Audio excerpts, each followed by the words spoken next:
Армысыздар қадірменді тыңдармандарым, әңгімені соңына дейін тыңдауларыңызға кеңес беремін. Егер де менің арнама тіркелмеген болсаңыз, тіркеліп кетулеріңізді өтінемін. Пойыздағы махаббат. Кезекті демалыстан соң батыстан сыр еліне жолға шықтым. Жолға шығарда ерте дайындалып, уақытынан бұрын шығатын әдетім бар.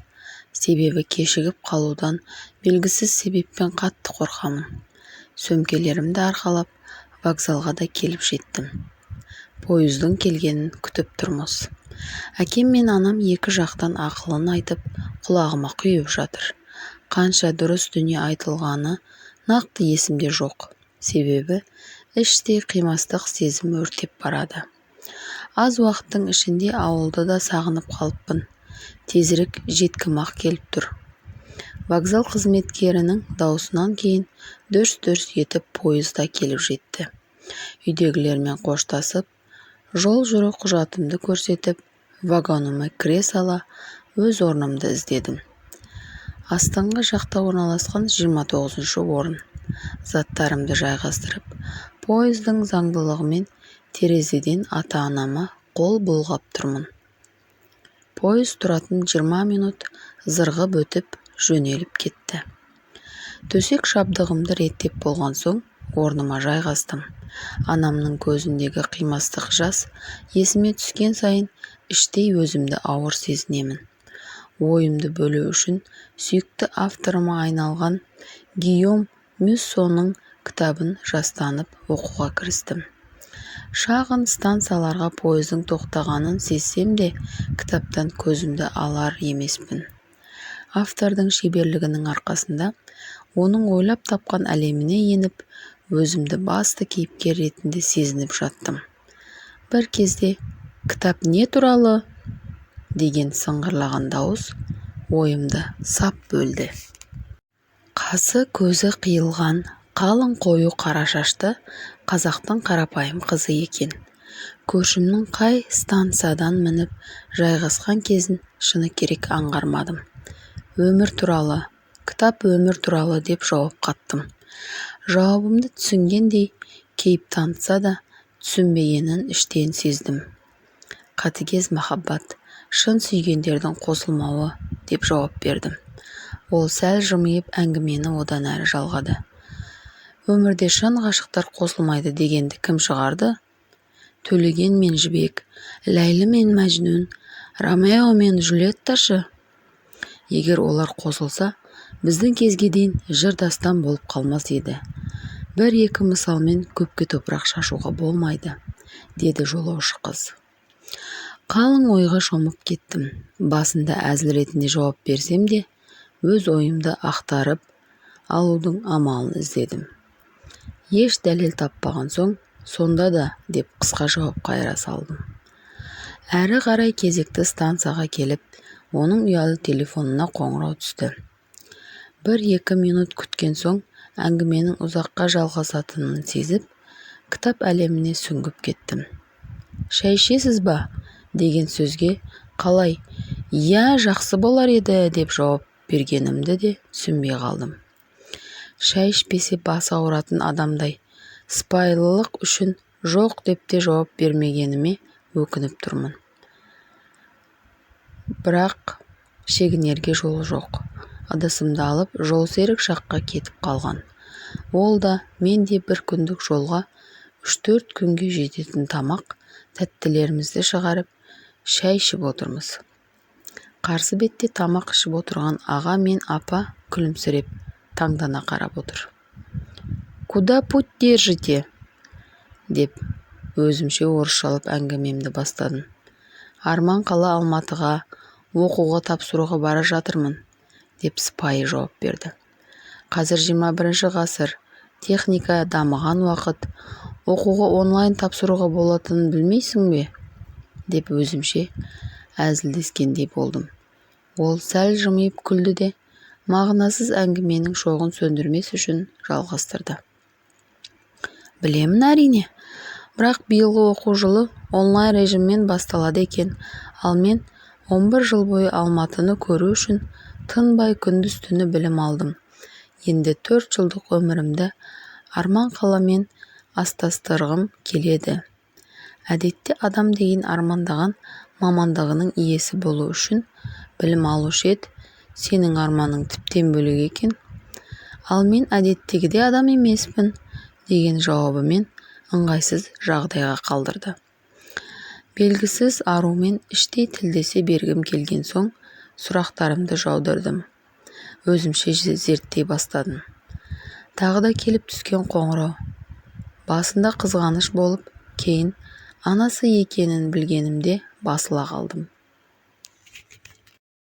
Кітаптың ішіндегі қос ғашыққа соңында не боларын да білгем-ақ келіп тұр. Сол үшін сүйікті ісіме қайта кірісіп, әр бетін асыға парақтай бастадым. Неге екені белгісіз, бұл автордың кітаптарының соңы жақсы аяқталмайтын. Соның әсерінен ұзақ уақыт мұңға батып, өзге әлемнен шыға алмай жүремін. Бұл жолы да солай болды.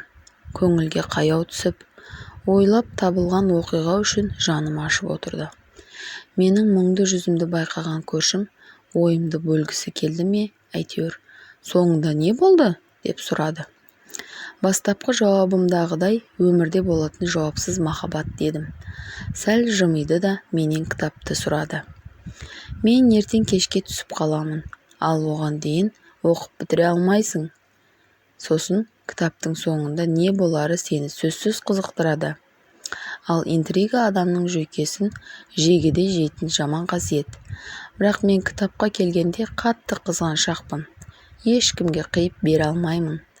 Оның үстіне сендей қызға көңілсіз жүрген жараспайды дедің. Қазір техника дамыған. Үлгермесем интернеттен жүктеп алармын. Онсыз да телефонмен уақытымызды құр өткіземіз. Одан да кітап оқиын деген жауабымен енді маған әзілдей бастады. Қанша бергім келмесе де кітапты қолына ұстаттым. Алайда бұл жолы кітапты емес, оны қызғандым. Иә, қызды кітаптан қызғандым. Себебі ол кітап оқуға кірісіп кетсе, оның ойын қайта-қайта бөле алмаймын. Бірақ маған онымен әңгіме дүкен құрған ұнап қалды. Сұлу қыз кітаптан көзін алар емес. Мен болсам, оның сұлулығына тамсанып қарап отырмын. Расымен, оның келбеті мөлдіреген жанары мен тастай өрілген қос бұрымы өзіне сондай жарасып тұр. Менің қарап отырғанымды байқап, маған көз қиығымен қараған кез тіптен елітіп әкететін. Бұрын өзгенің аузынан ғашық болудың қалай болатынын естігенде асыра сілтеу деп ойлайтынмын. Енді дәл сол сезімді өзім сезінгендеймін. Бір қызығы, бұрыннан таныс жан емес. Өмірде бірінші рет көрген, мен үшін мүлде бейтаныс ару. Оның өзін аз-маз таныстырғанын таныс деуге мүлде келмейді. Мен оның есімін, қай ауылдан және қайда бара жатқанын ғана білуші едім. Дәл сол уақытта мен сұлу сылқымнан көзімді алмай, ұзақ уақыт қарап отырдым. Оның әсем жүзіне тамсанып отырғаным соншалық, маған қойған сұрақтарын да естіген жоқпын. Бүгін оның кітаптан айырылатын ойы жоқ секілді. Енді ертеңгі күнге дайындалу керек. Арман, шіркін. Тегін болған соң өз ойымда оған қалай сыр ақтаратынымды ойланып жатып, қалың ұйқыға кетіп қалдым. Шақырайған күн сәулесі көзіме түскенде, терезеге көз салып, сыр өңірінің аумағында келе жатқанымызды білдім. Қалың ойдың құрсауында жатып, шешуге ұмытып кеткен қол сағатымнан уақыттың таңғы 5:42 екенін білдім. Ұзақ кезекте немесе кезекті станцияға келіп қалатындай асығып, жуынып келдім. Ауылда жүргенде әбден үйреніп қалғам. Еш ойланбастан өзіме шай демдеп алдым. Ал сұлу қыз әлі оянбаған. Ертегі кітаптың ішіндегі суреттегі ұйқыда жатқан аруды білесіз бе?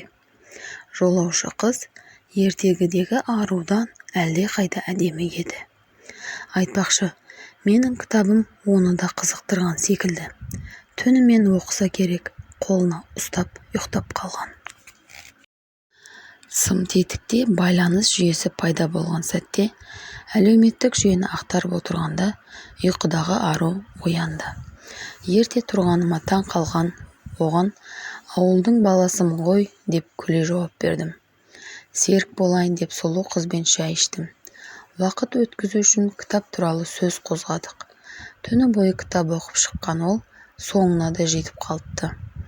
Енді сол кітапты аяқтау үшін қайта жастанды. Мен болсам оның сұлулығына тояр емеспін. Қарап отырудан шаршайтын да түрім жоқ. Негізінде мен өмірде сендей сұлу қызды көрмегем. Ақылына көркі сай, жанның сендей боларын енді түсінгендеймін. Бұрын ғашық болу үшін алдымен адамды танып білу қажет деп ойлаушы едім. Дегенмен осы кезге дейінгі ойым көкке ұшты. Қысқасы, мен саған ғашықпын деп ішкі сырымды жайып салдым. Бірақ қазақтың қарапайым қара баласында осынша сенімділік қайда болсын? Бұл сөздердің бәрі менің көз қарасыммен ішкі ойда айтылған сөз еді. Ал жолаушы қыздың оның түсінгені не түсінбегені мені алаңдатпады. Бастысы, бар сырым іштей болса да айтылды. Енді өзімді сәл жеңілірек сезіне бастадым. Бір ауыр жүктен құтылғандай кейіпке ендім. Осылайша шағын вагонда уақыт зырғып өтіп кетті. Жолсеріктің «Жосалыдан түсетіндер дайындаламыз» деген даусы естілді. Асықпай заттарымды жинап, түсуге дайындала бастадым. Сұлу қызды қимағаным соншалық вагоннан түскім келмеді. Ішкі сырымды ақтармағаныма, ғашықтық сезімімді жеткізбегеніме қатты өкіндім. Бірақ бәрі кеш. Сөмкелерімді арқалап сезімге толы вагонның соңына қарай аяңдап барамын. Аз уақытты оның қасында өткізу үшін ең соңғы болып түсуді жөн көрдім. Жүрдек пойыз тоқтауға жақын. Түспеске амал жоқ. Вагонның ішінде енді мен болмасам да белгісіз аруға деген ғашықтық сезімім қалды. Ол сезімді арудың сезінеріне күмән көп. Осылайша өкініш пен қимастық атты қиын сезімді кешіп, вагоннан түсіп жатқанымда сұлудың «тоқтаңыз» деген даусы естілді. Мүмкін елестеген шығар деген оймен кете бардым. Бірақ әлгі дауыс тағы сыңғырлай түсті. Я, расымен мен ғашық болған сұлудың даусы. Бойжеткен қолына кітапты ұстап келе жатыр екен. Маған ұсынып, «Шын өмірде шын ғашықтар қосылады» деді. «Жоқ, өмірде махаббат жоқ» деп кете бардым. Расымен, енді мен үшін ғашықтық сезімі бар шығар. Бірақ махаббат жоқ болып көрінді. Себебі өмірде сіз сүйген адам сізді сүймейді. Міне, бұл оқиғадан осындай ой түйдім. Бірақ ғашықтық оты өшпеді. Әлгі сұлу күндіз-түні ойымнан кетпеді. Онымен жүздесу түгілі кездесу мүмкін емес екенін түсіндім. Енді ұмыту керек. Қанша тырыссам да ол қолымнан келмегендей. Ұмыта алар емеспін. Тіпті оның бейнесі де көз алдымда болғаңдайды. Уақыт емші деген оймен бір күні ұмытатыныма сенімді болдым. Ал ол кез келгенше сұлу туралы ойлап жүре беруді жөн көрдім. Уақыт өте келе оны ойлауды ұмытып бара жатқанымды түсіндім. Бірақ оны естен шығарғым келмейтін. Мен де оны еске салатын бір ғана зат бар. Ол кітап. Әлгі кітаптың желісін толықтай жаттап алсам да, қайта оқуға кірістім. Бос уақытымды тек сол кітапқа ғана арнадым. Оның әр парағы белгісіз аруды еске салатын. Таңертең жұмысқа ертерек келдім. Уақыт өткізу үшін сөмкемнен әлгі кітапты алып, соңғы беттерін парақтай бастадым. Көңілім алабұртып, біреу суық суды үстіме құйып жібергендей күй кештім. Қалай? Неге байқамағам? Қара қаламмен анық жазылған жазба көзіме оттай басылды. Көңіліңізді түсірмеңіз, өмірде шын ғашықтар қосылады, деп бойжеткен қыз өзінің телефон номерін жазып қалдырған екен. осымен әңгімеміз аяқталды. Әңгімені соңына дейін тыңдағандарыңыз үшін алғысым шексіз. Келесі кездескенше сау болыңыздар.